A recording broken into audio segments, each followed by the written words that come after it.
Hey everyone, Dan with MacRumors, and in this video we go hands-on with the all-new Google News app, which is now available for iOS and Android, and compare it to Apple News. Starting off with the new Google News application, you'll find the layout to be pretty similar to Apple News. At the bottom you have 4 different tabs or sections. There's the For You tab, Headlines, Favorites, and Newsstand. The For You section is pretty self-explanatory. It's all of the news that you've either subscribed to or, using your trends in history, what Google thinks you might want to read.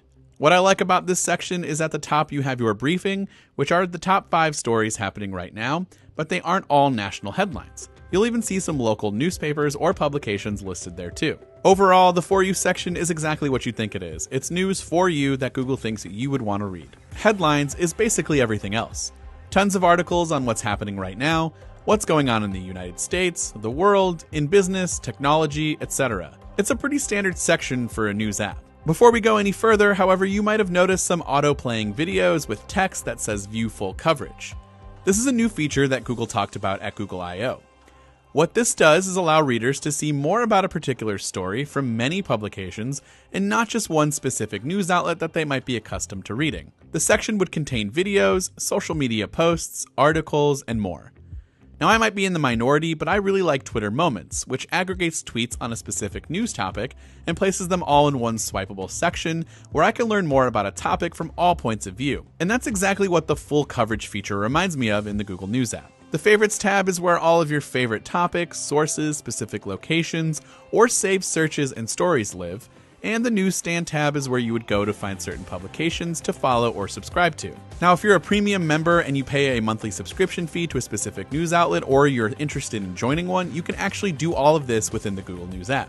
Once you find a story that you might want to read, you might notice that the article looks like it might have been loaded from a mobile site, as opposed to Apple News' beautiful reader-like view, and everything is tailored to the UI, including most articles. This is one thing that I was not the biggest fan of with Google News. The article will also show you the full coverage icon if available in the top right corner, as well as the ability to share or save the story for later.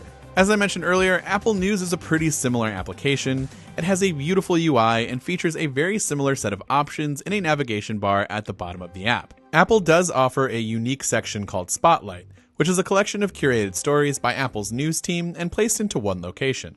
Overall, I'm a pretty big fan of each app.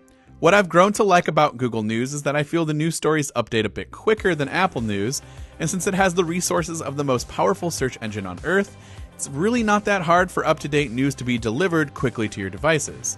This is where, in my opinion, Apple still has a little bit of work to do, but in terms of fluidity of the UI, even though I'm a fan of what Google is trying to do with the app, Apple News is obviously much more fluid and just feels a little better right now. Let us know in the comment section down below what you think of Google News, or if you're a Google News user and an Apple News user, which one you might prefer. This has been Dan with MacRumors. Thanks for watching, and I will see you in the next one.